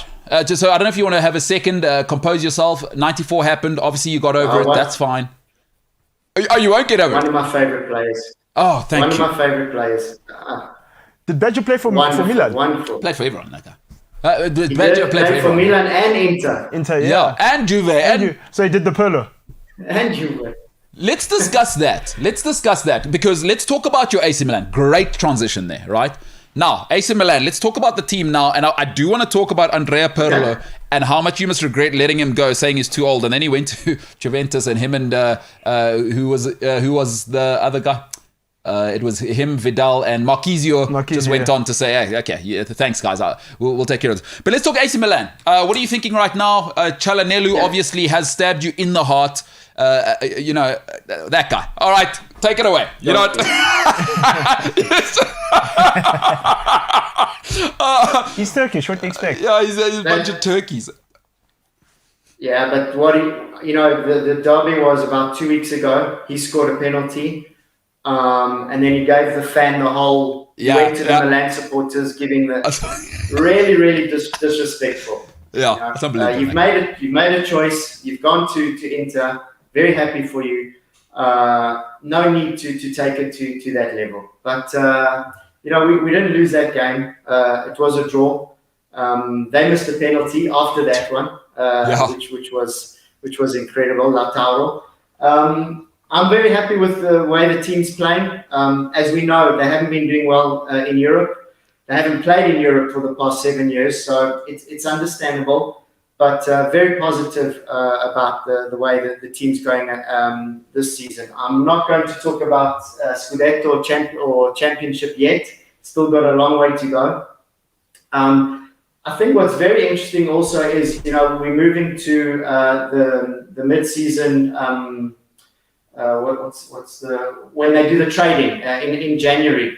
I'm a little bit nervous about that, because why fix something that ain't broke, and there's really a lot of talk about chops and changes. Kessie wants to move out. There's so many clubs names that are being mentioned: United, Spurs, Real Madrid. I don't know, we'll see. Potentially, they're looking at getting Renato Sanchez to replace him, which I think would be fantastic. So it depends. I just hope there's not too many changes that will affect the momentum that the team is running with at the moment. Because if they keep going like this, it'll be a good season. But now, Stefano, I mean, a lot of people don't realize what happened. Like, obviously, there was the ownership, the previous Chinese ownership, that didn't work out, and it's been quite rocky for both Milan clubs. What is it that's happened? Because, my age group, we remember Carlo Ancelotti, and it's just like basically Champions League FC, right? If we're not in the final, we're in the semi-final. If not, Shevchenko is going to hit a 30-yarder, and Seedorf's going to do something. What happened over the last 6-7 years? Maybe some people don't, because the Serie A is not on TV as much as obviously Premier League and stuff, but what happened? Okay, well, if I only talk about Milan, it's all down to our friend Berlusconi. The boss. He made the team of the 90s. He sold the team. Now it's owned by an American private equity fund. It's just business, okay? So once he moved on, and the key players, the ones you mentioned before, Albertini, etc., moved on, it really was a big change for the Milan team, and they're only really, recuperating now. I think that was one of the main reasons. I'm not sorry that it's the Berlusconi era has ended, but time to look forward now, and I really think that they've got their head on properly and definitely moving in the right direction. That Kessie's some player, huh? Who? Kessie. I don't rate him, man. You out on him? Too many mistakes, or? Yeah, and really holding the team hostage. One day it's 8 million per year, then the next day it's 9 million per year. Maldini, that you guys talk about often, he's the sport director of sport. He's basically put it on the plate. He said, if you're going to stay with us, this is what we're paying. Otherwise, move out. We'll get someone else. I'm hoping for Sanchez. Do you know the guy is at Milan? It's Rebic. I do like, Rebic Rebic is like the him. guy. Rebic. Yeah, he's the guy. Superb player, that. Superb player that. I'm not happy that AC Milan are good because it means Inter are in big trouble. I'll be honest. Hey, Stefano, do you have, I don't know what your afternoon's looking like. Are you supposed to maybe get back to work and earn some money for your family? I don't know if you've got, do you have maybe 10, 15 more minutes to be with us, or did you have to run? Absolutely. I do indeed. Absolutely. You love to hear that. You love to hear that. Neil Kylander, who's not the Highlander. It's very easy. It's very easy to confuse that for a lot of people listening. He's just Neil Kylander says, so what's your feelings around managers wearing suits or tracks next to the field? Now, this is a huge question. And Neil, I'll tell you what, Stefano, we're going to get into this on the other side, because when you were talking about beautiful Italian women cycling in 9-inch heels, I thought to myself, it makes sense because Roberto Mancini should actually be on a fashion model, but he also just took you guys to the title as Italy. So we're going to talk about that because it's a huge thing in football. Scott Parker has started something. Because Mancini's the guy, right? Like, I love Scott Parker. Guardiola started it, I think. Guardiola, come on, guys. We saw Mancini at the... Let's stop. Did you see him over the weekend in the trench? Mancini. No ways. Mancini. No ways, guys. Mancini's too... And did it look sick? It was probably With tailored. his friend with the spectacles. Oh, done. Mancini's unbelievable. Like, in terms of... He doesn't have sweat glands. He doesn't have sweat glands because I saw in the Euros, his shirt is lily white and I didn't see a patch. For any man above the age of 25 who's ever worn a white shirt in summer. And how does he? I mean, there's even whoever irons his shirts is an expert, because I can't get my shirts so perfect. I mean, awesome. I was more worried about what was going on the pitch on that game. I mean, how can you not score against Northern Ireland? But this is another. Listen, a different subject. We'll talk about all of this and much, much more with Stefano. Listen, Stefano sent me a shirt of a team that he hates. This is how good this guy is. That's selfless. Eh? That's a person who says, hey, it's bigger than me. Stefano Battaglia. For all of you uncultured animals out there, it's not Battaglia. Now, I'm saying that because I'm a hypocrite, because that's how I said it at first. Stefano Battaglia will stick with us on the other side, the MKT No Show. problem. I'm used to it.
If Italian ladies can cycle with high heels on, there's no reason a lady should be wearing pumps. If she's single. If you're married, ladies, we're not talking to you. This part of the show is not for you. Who am I to tell you what to do? But if you're a single lady, you're looking to change that, I'm telling you, pumps are standing in your way. Standing in your way. I have to be honest. I mean, Stefano just told me this. I don't even know what pumps are. Are they those ones that you can bend? Jeez, sorry guys.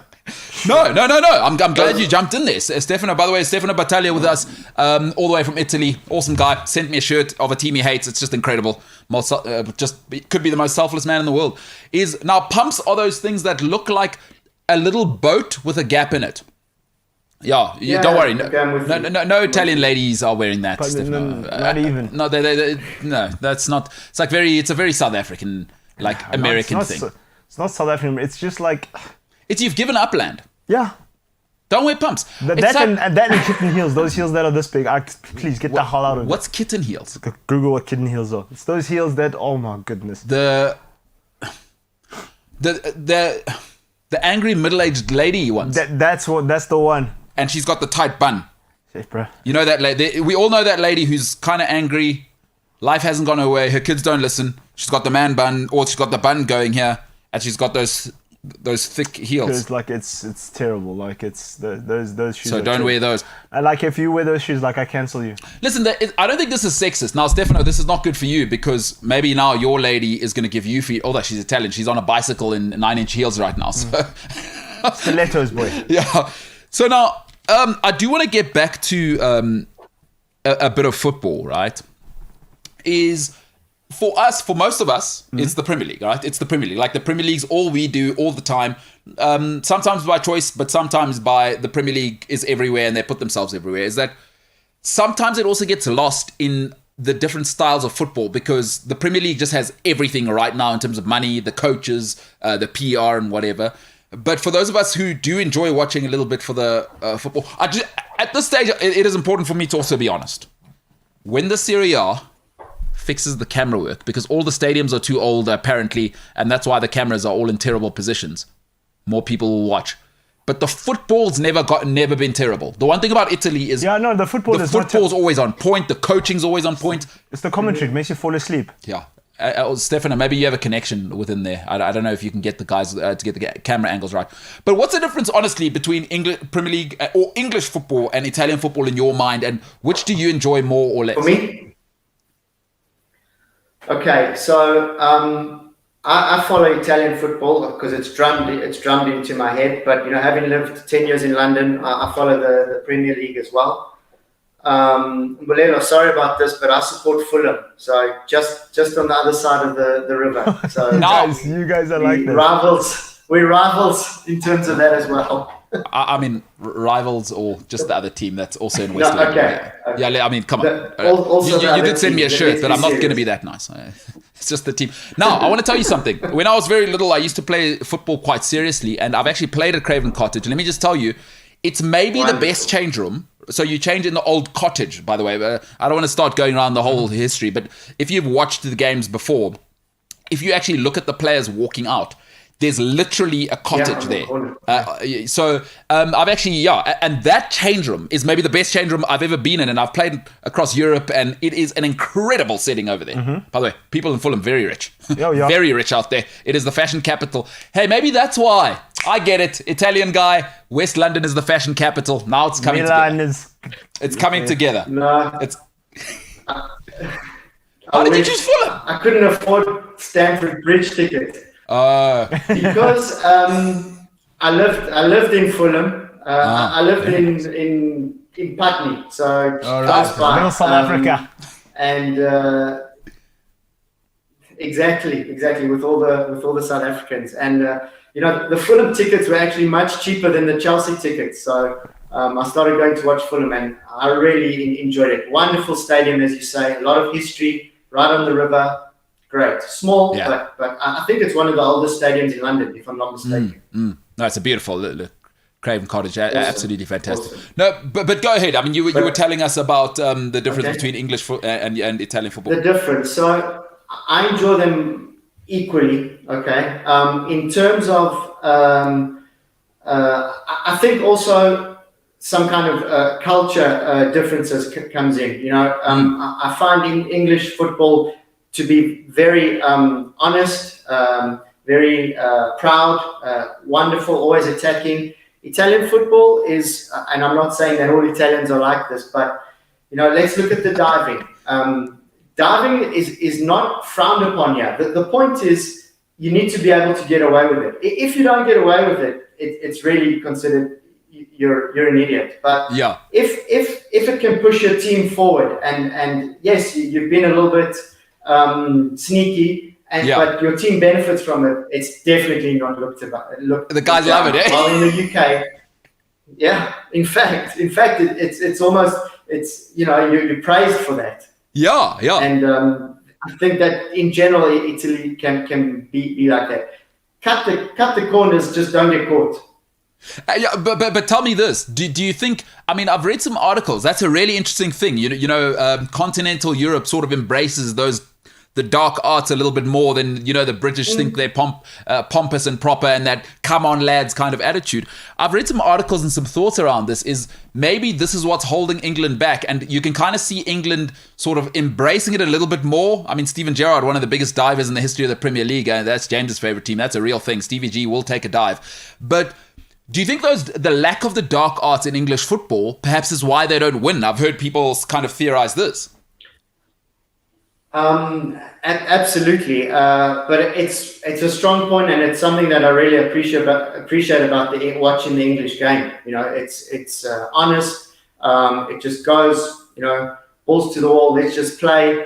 In Italy, it's not always like that. 0-0s here are normal. And they can be quite boring. While in England, 90 minutes for me pass quickly. Just really, really enjoyable to watch. You're going to see goals. In Italy, I don't want to start talking about catenaccio and that style of play, but in Italy, the point is not to lose. Do whatever you can not to lose. It's fun winning. You have to win, but the aim is don't concede goals, because if you don't concede, you can't lose. And it's just a different approach to the same thing, I think. Yeah, I mean, you did touch on it there. And listen, a lot of us English fans do try and sound smart. Like every now and then we'll say, oh, the catenaccio. And I think, I mean, for guys, I would like you to speak a little bit on that. So for those who don't know, catenaccio, really interesting thing. So it's called the chain. And it's a very, very interesting thing that the methodology of and you put it so well. The aim is not to lose rather than go and hunt for the win. But the catenaccio, the chain, maybe you want to explain that. Sorry, let me not take it away. This guy gave me a shirt. He hates the club. Maybe we should let him explain. Yeah. Stefano, I want to ask you something quick. Yes. I'm not sure if you know this, but a lady called Marlena was once possessed, right? And it was I remember that. Oh, you see, this guy's a G. You see, he's willing to admit, unlike James. No, wait, James, come Bold on. and beautiful, right? No, Days of Our Lives, but you're in the ballpark. It's the same time period for guys. Things, yeah. No, it was one of those things that spilled over into each other. James, you see what a real man looks like. Stefano's willing to admit that he knows about Days of Our Lives and it happened in his life. I remember her. No, but James, we can't hear you. I mean, I can't hear you right now. James, we can't hear you. How about now? All right, yeah. So my mom watched Days of Our Lives. Stefano, listen to this guy. He's not even willing to admit that he watched it and loved it. Guys, Stefano Demir is the guy. That guy's a terror. So that was my point. But James, you got to be a real man. I mean, you see, Stefano's willing to admit he knows about. So has anybody ever called you Stefano Demir? Just so you know, he was the guy who possessed Marlena, by the way. Do you remember him? Terrorized Salem. When I was in South Africa, yes. Yeah. Luckily, yeah. Absolutely. Luckily, yeah, they've moved on. Yeah. Stefano Demir. Dude, But, that's the boss of all bosses, bro. Yeah. So Stefano, if you ever come back I here, remember. Stefano Demir, that's who you are. But sorry, Stefano, you were about to explain the catenaccio to us, but the Stefano Demir thing came to me. Sorry. So the catenaccio concept is basically, once you're ahead, just close the shop. Don't let anyone get through. Pass the balls between yourself. Keep control of the ball. Frustrate the other team, and it worked. I mean, the Italian teams are famous about that. Quite boring to watch, but definitely moving out of that style of play in this new generation. But not that exciting to watch, but effective, I think. Very effective. Made famous by a guy called Arrigo Sacchi. Now, when Sacchi brought it to the world, he called it famously the door bolt, right? And I mean, listen, he had all that great talent. That does help. But hey, that Milan team, once Baresi, a young Maldini, Carlo Ancelotti, once they decided this thing's over. Apparently, the one season they only conceded 15 goals. No, listen, I used to love Italian football back then, and we used to get it in England. So, Arrigo Sacchi, we know that team. I've read quite a few books about Sacchi because he's one of my heroes.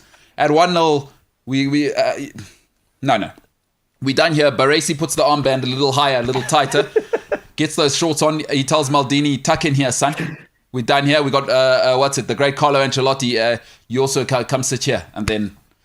It's over. Yeah, you guys up front. I mean, they almost had everyone. You guys do what you do. Maybe just dribble everyone in the corner. It's 1-0. It's done. Kind of like Mourinho when Chelsea, the early Mourinho Chelsea, remember 1-0 meant the game was over. I mean, listen, imagine that as well. Eh? Go ahead. Often, especially in World Cups, Italy would often show its best football when they were 1-0 down. It's a good point. Because they had to chase, always happened. When they went 1-0 up, then they would sit back and absorb. It's style of play. One Italian guy. As a supporter, difficult. Also, it's not like Italy haven't had like incredible attacking players, you know? Like Christian Vieri will never get the listen, I know he's the arch enemy.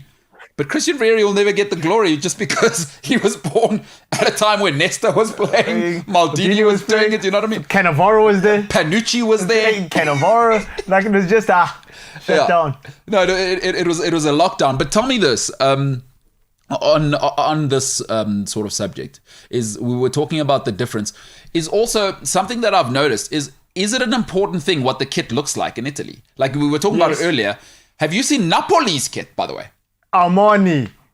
Are these guys kidding me? Armani. Did you see the Halloween kit? It's incredible, eh? Like spider. It's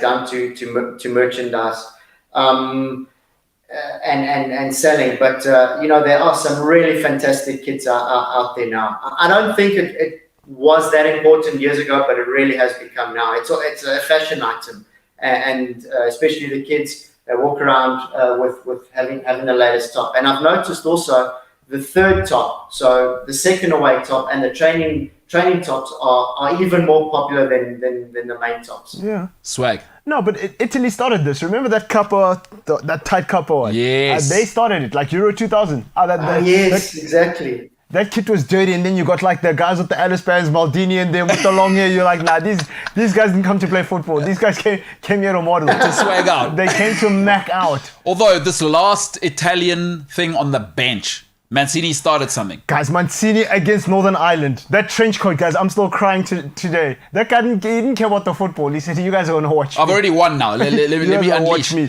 James got the graphic, it's guys. All about like swag. I mean, Stefano, talk us through this. This guy, is he... cold. How do they see Mancini in Ity, by the way? Like right now, could he just push a baby off a bicycle and no one would care? Loved. But looking at that photo now, I mean... He looks good. He looks elegant. But honestly, this is pretty standard in Italy. People look really well. There's not a lot of obese people. People eat well, and looking good and dressing well is really, really important here. Yeah. No, people are cycling on a bicycle with heels. I mean, I think that tells you that they care. It's not just South African guys coming to work in slops, you know? So... Roberto Mancini, he even dyes a streak in his hair, by the way. That's how much he cares. I don't know if you've seen that, Stefano. Are you sure it's dye? I hope not. I hope he's not that vain. But you think it's just a never silver know. streak? I noticed it in the game the other day. I think that's the look he's going for. I hope it's that. Absolutely perfect. It's absolutely perfect, and he is a winner. So I'm super glad he's what's it? He's beloved. Hey, Stefano, let me ask you this. Now that you live there, are you the guy now that's supporting Italy in the football and the rugby against us? Or like, because that's kind of tough, right? You've been there long enough. I mean, you changed to Milan from Juventus, so you've already shown that you are very capable of switching like that. Are you the guy supporting Italy in the football and I mean, obviously, I don't know if you know, he's still pretty good at rugby. Well, let's be honest. I mean, when the Springboks came here in 2016, I went to Florence to watch them, and I had my green and gold on, and I was walking around like a peacock, and they lost, guys. They lost to Italy. That was Alistair Coetzee days, eh? Yeah, it was Alistair. Oh, we're trying to block that part of our history out, but yeah. Oh, so you were there now, looking like oh no, sorry about that. Yeah, happened there? I didn't enjoy that much. Dude, it wasn't I could. So wait. But I didn't take it off. I left it on. No, Even you're a real afterwards. G. Let me ask you this: like the Italian side of your family, obviously not your Italian side. You're Safa Italian, but your lady side, is it a strong family bond? Is there lots of guys, lots of banter going on there? Or what's the vibe there? Do they rip you? I mean, that day must have been murder if they're serious about being Italian. Well, honestly, they weren't that bothered about the rugby. Even this, it's more as, of course, it makes sense that there's more football. If South Africa had to beat Italy at football, then the whole country would talk about it. But it wasn't that much of a big deal. Luckily, thank goodness. Speaking of, did you see? Yeah, he got bribed. That ref got bribed. I mean, I'll say it. Did you see the Ghana Bafana game? Absolutely. I'm gutted. I don't follow Bafana closely, but I'd love to watch them in the World Cup. And really disappointing what happening. I heard they're complaining. I don't know if it'll do any good. And I think what I find annoying is, why did they allow it to get to that point? All they had to do was okay, you got a penalty awarded against you. It happens. But the fact that you got yourself to that position, that you've been thrown out of the tournament, kicked out of the tournament because you lost on a non-penalty, it's you're asking for trouble. So very disappointing. I was really hoping to see them in the World Cup again.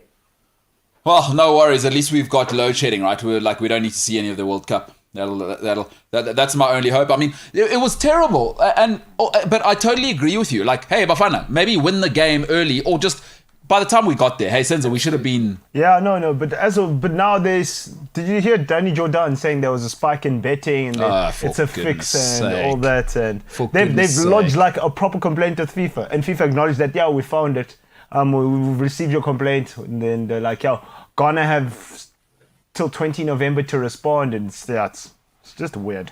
But like, there are bad decisions in football as much as, I mean, did you see the offside? Bruh. And maybe our penalty. I mean, obviously I am a South African, so I will shout for us, but you get bad decisions in games. Like, I totally agree with you on that one. So are you into the rugby, or you kind of you're just a football guy? Absolutely. Absolutely. Looking forward to Saturday's game, man. It's the first time we play in England since the World Cup. Hopefully we can pump them in their own house. Yeah, that's it. We're on a roll. Hey, listen, a guy you may or may not know, Flip van der Merwe, I think will be going to that. He's going to every game now. He's just like a bouncer-looking dude who's actually a liaison and obviously working with the bigwigs at all the games. That's his thing. That's what he's up to. So maybe you'll see him there. Give him a fist bump. Tell him you're a big fan of the show as well. So did you ever see do you know Flip? I don't know. Maybe you guys meet up in Italy and France, and you guys, I don't know. No. It's crazy. No, not personally. Not personally. He's crazy, that guy. Absolutely crazy. He's mental. The NBA guy to just break. He's the guy you guys speak to on Fridays, yeah, on the long lunch. That's it. That's exactly who he is. Yeah, he's got an MBA now, so he won't stop shoving that down our throat. It's just incredible. He went to Cambridge, so not just a pro rugby player, went to Cambridge as well. That guy, just unbelievable brainiac, and he's gonna punch you in the face. He once came in the studio, blocked all the lights. He's massive. He's 6'5", 6'5", and he like minus 2% body fat. Like, just incredible. Like an athlete. Just you know, some guys have extra muscles. He's got extra muscles everywhere. His muscles have muscles. Yeah, his hands are the size of a small boat. Just huge. Of a dinghy. Yeah, dinghy. That's Australian. That's James's dream lady. What's her name? Yeah, I mean, I don't think we as normal mortals, we don't understand the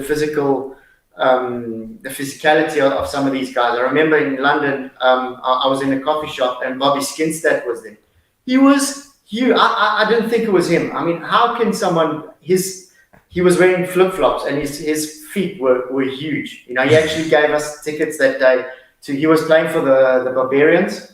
So that was a lot of fun to be able to watch. I mean, he's a Hilton guy. So Went to rubbish school, he's a Hilton guy. He is going to be great to you because Went to rubbish school. that's just what comes out of there, you know. Top class gents. Oh, what he plays for the Barbarians, and he went to. Okay, cool. Yeah, Bach winner. I mean, what's it? The day St. David's produced a Rugby World Cup winner. A guy that doesn't enter rucks. No, does he have a World Cup title or not? Does he enter rucks? Where's the St. David's guy? Panting every time he scores a try. There's absolutely zero Maris Brothers guys. I'd even go that far as to say. And he was the captain of the second team as well. No big deal. Jake said he was a big part of winning. Bob Skinster. Shout out to Bobby and his tongue, you know. Did he do the tongue? Always does that, huh? I didn't ask him, but I'm sure he did. Breaking news from Gary L. Smith. Now, I don't know if others... I Smith could be AI Smith, might be a bot. On Twitter, he says Ghana FA respond to South Africa allegations highlighting misleading info from Team SA before and after qualifier statements, paint Team SA as unprepared for the game and seeking to deflect attention. Statement also acknowledges FIFA letter. Yeah, I mean, come on, guys. Like, let's move on now, you know? But, like, what are FIFA supposed to do? Like, what are FIFA going to do? Like, because the problem now... We're going to investigate and then what? Yeah, the problem now, it's kind of like if you... James, this situation ever happened to you? Or Stefano, I don't know if you have any siblings. You're Italian, probably big family. I mean, that's a bit of a stereotype. Only child. Oh! What? Strangely. Wow. For an Italian family, that is a shocker. I mean, that's a stereotype as well. Might be a little bit racist. Let's quickly move on because a lot of people have accused me today. All the guys in studio have said. I want to tell you something, right? You know that situation, or you won't know, Stefano, but we'll know. James, you ever had that situation? You playing with your brother, you get a little bit frustrated, you push him into the door, cracks his head, and now you got to get a hold of your little brother and say, do not tell mom, I'll give you whatever you want or whatever. But that's how I managed the situation with my cousin. No, well, I mean, you broke your cousin's arm. That was intentional. We've established that. But James, you had that situation where you get a little aggressive because you're bigger than your brother, bumps the door, and now he's bleeding. I was that little brother. Oh, so are you saying Tristan used to... Wow, this is a weird way for it to come out. Family drama. Okay, cool. So what, your brother used to bully you, basically, is what you're saying? Not really bully me. He was just being an older brother. Yeah, and then he'd tell you, do not say a thing. What do you want? Don't say anything and I'll give you whatever. Yeah. Yeah. That's kind of this situation with Bafana, right?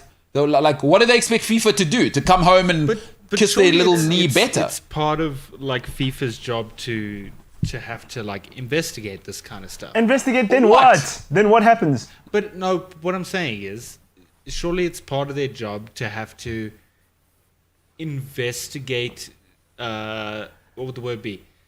Do you know what follow due process? Or yeah. No, surely it's kind of part of your job. No, due processes don't go and lose or don't go and draw to Ghana. Do you know what it is? Or lose, yeah. Do you know what it is? Do you know what this is the equivalent of? We strongly condemn the racist remarks made against... That's what... Now, I would get the PR people to get strong up front early.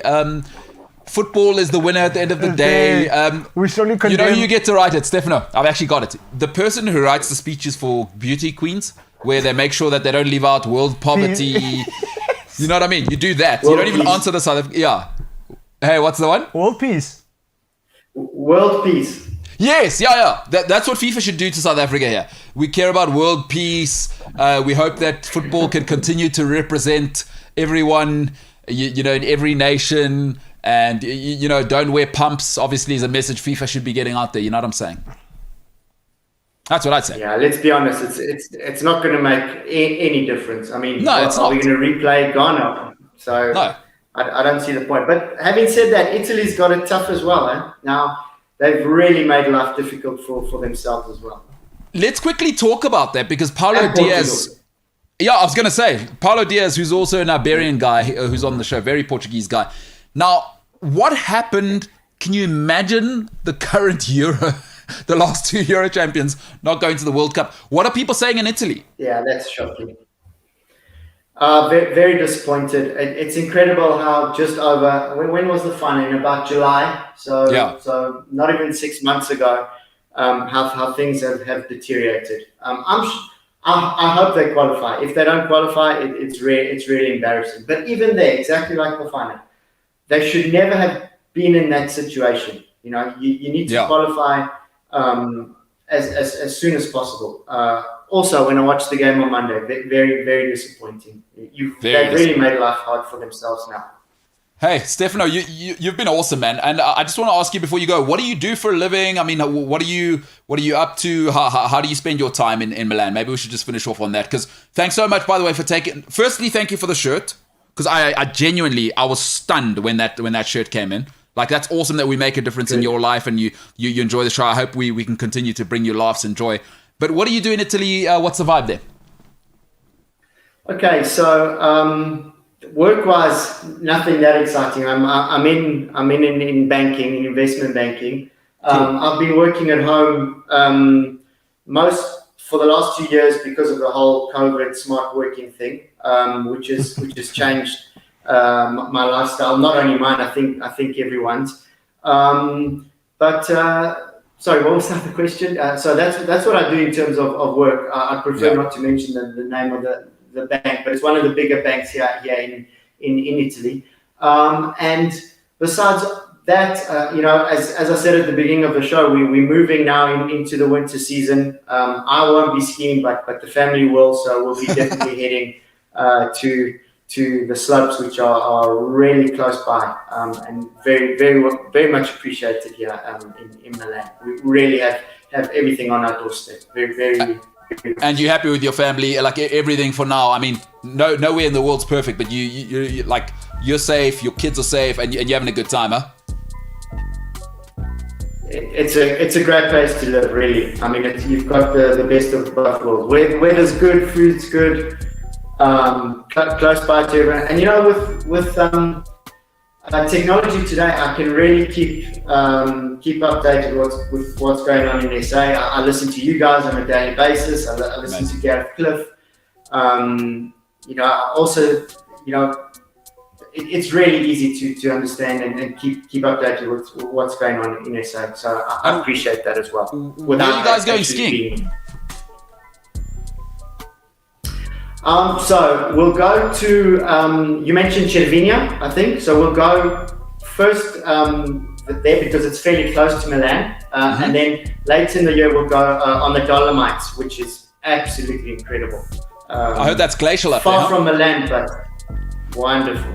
Really, really beautiful. It doesn't even feel like you're in Italy. It's ex-Austria. So it's wonderful there. The Dolomites are fantastic. So that's awesome. And I mean, they got the glacial skiing up there. I stand to be corrected. I've never been there, but I know there's the glacial stuff up there in the Dolomites.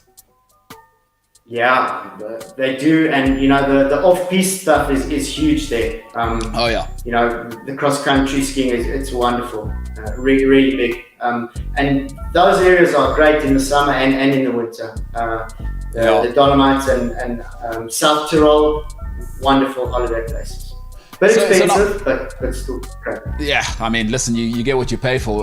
Tell me this, but you're like, hey, you guys get that. It's kind of smart, not on your part. I just thought about it as an investment. You're in the investment space. You're probably working, 24 hours a day anyway. So you're like, okay, you guys get the hell out of here. I'm going to have a glühwein and get straight back to work. I'll see you in 15 minutes or 15 hours or however long. That's so smart. So smart. Plus, it's a lot warmer inside. Exactly. Exactly. Smart working. Stefano. Do a meeting or two and then hit the slopes. Hey, nothing wrong with that. Stefano, you're awesome, dude. And I hope you continue to support the show. And thank you so much for supporting the show, bro. And I hope Italy, most important, I think we've all realized in lockdown, at least for me, let me not speak for you. Family is the most important thing. And if your family's content, I mean, listen, we all have to work, make a living. So I just want to say at this stage that I appreciate you for what you did in setting the shirt, because you'll never know how much that means. Why I do this show, and I'm trying to get the guys to get on board with this, is that our aim is to make people smile. Even if it's just for 5 minutes a day, if you listen to our show and you smile, that's enough for us. So thank you so much for the shirt, and long live to you and your family. That's all I think that matters at the moment, is our loved ones are okay and safe, and we can get back to some form of normalcy if we can. So thank you very much, but I also wish you and your family the absolute best, Stefano. I appreciate it, and you're most welcome. I mean, it was really just a small gesture just to say thank you, and thank you for the opportunity of being on the show. I've never done anything like this before, and it was really great to spend some time with you guys, and I'll keep listening. Well, ladies and gentlemen, that's Stefano Temer. Stefano, you're the best, pal. Keep it real out there. That guy's Have a great. good one. Thanks a lot, guys. Very down to earth. Very down to earth. He's cool. Ciao. Yeah, where is you going? He's keeping it real. No, No gimmicks, no nothing. You know what I mean? This is me. just a gent. Yeah. Solid oak, yeah. It's a South African thing though. Like South African oaks, as we give ourselves a hard time, but like most South Africans are just solid oaks. Yeah, they are. And dudettes. And what's the